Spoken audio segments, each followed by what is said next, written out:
You're watching ChillyBoy Productions. I'm Larry ChillyBoy Chilson, and this is my review for Fuze. Now, before we get into this review, make sure to go ahead and click that subscribe button down below so that you can chill with me on each and every one of my latest videos. Fuse is a 2025 action thriller from director David Mackenzie. An unexpected World War II bomb is discovered on a busy construction site in the center of London. Chaos then ensues as the military and police begin a mass evacuation against the ticking clock. Fuse stars Aaron Taylor Johnson, Theo James, Sam Worthington, and Gugu mbatha-raw.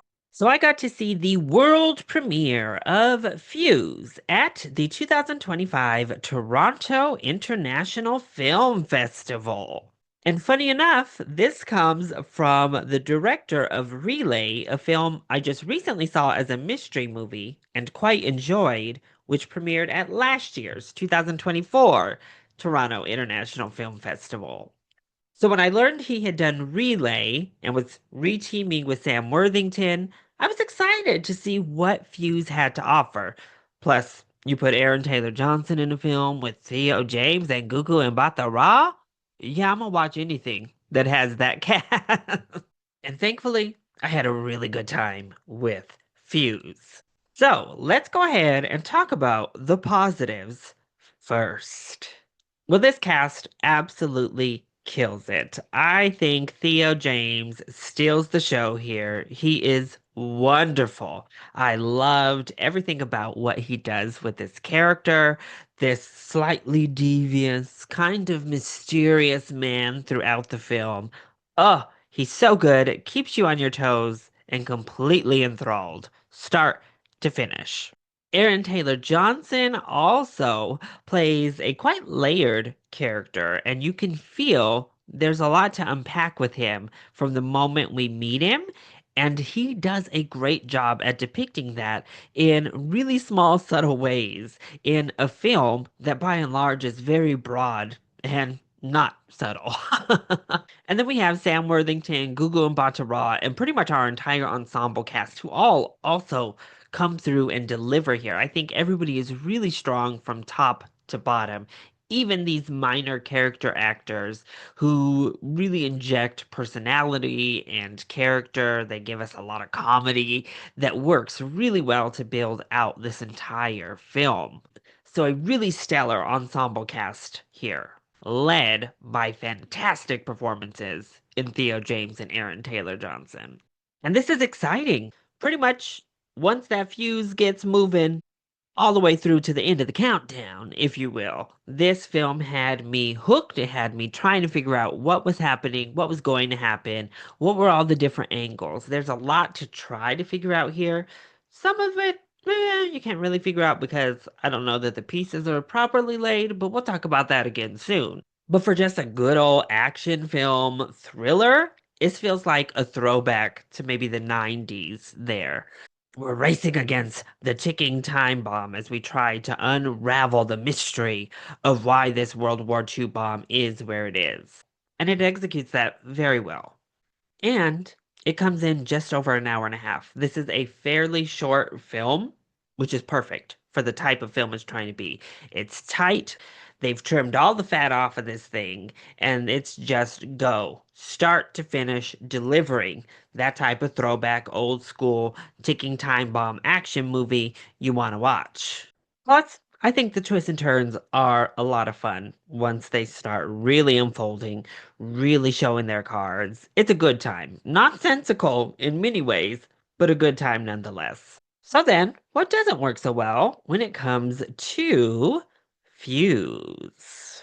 We'll have to just point this out because I'm never one who is a stickler for little tiny inconsistencies or continuity errors. It's something that usually I'm not a Hawkeye for that will ding movies about. But this one has an egregious moment pretty much at the very beginning of the film with a helmet on a table because they make such a point about it in the scene, this helmet, and he kind of just like emphatically puts it on the table, and then very next cut, it's gone.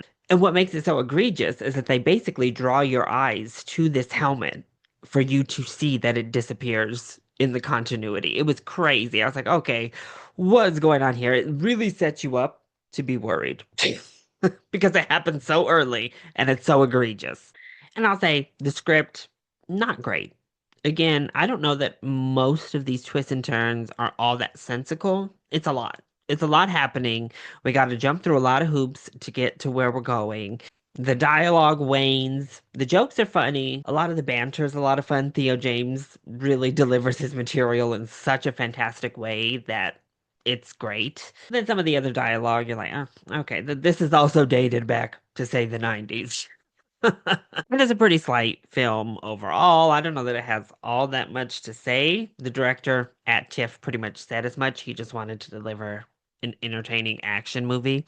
And that's what he does. It doesn't have much to say, and that's interesting in a time like now. And you have a film about bombs and terrorism, and you don't have anything to say about it. But I respect the director for knowing what he wanted to deliver and pretty much delivering that. But I think if the script was stronger, this could have been elevated to that next level of fantastic action thrillers.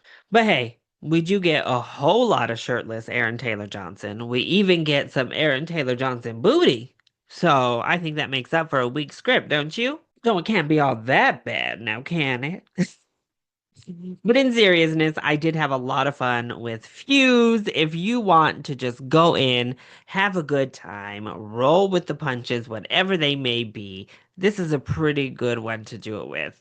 Much like Relay, I just had a good time watching this. It feels like a throwback to a bygone era of the smaller action thrillers that are just a good time. And I think if you see this with a packed audience, you're going to have a really fun movie-going experience. So keep the lookout. Once Fuse gets that distribution and releases into theater, I think you're going to enjoy yourself with this one, even if it's not going anywhere near your best of the year list. So that was my review for Fuse. I hope you enjoyed it. If you did, go ahead, click that like button down below and subscribe to the channel so that you can chill with me on each and every one of my latest videos, including all of my coverage from TIFF 2025. Also, join in on the discussion. Are you excited to see Fuse? Let me know either in that comment section down below, or you can hit me up on Twitter. I love you all so much for your continued support. Mwah! Thank you for watching, and we'll see you next time. Bye.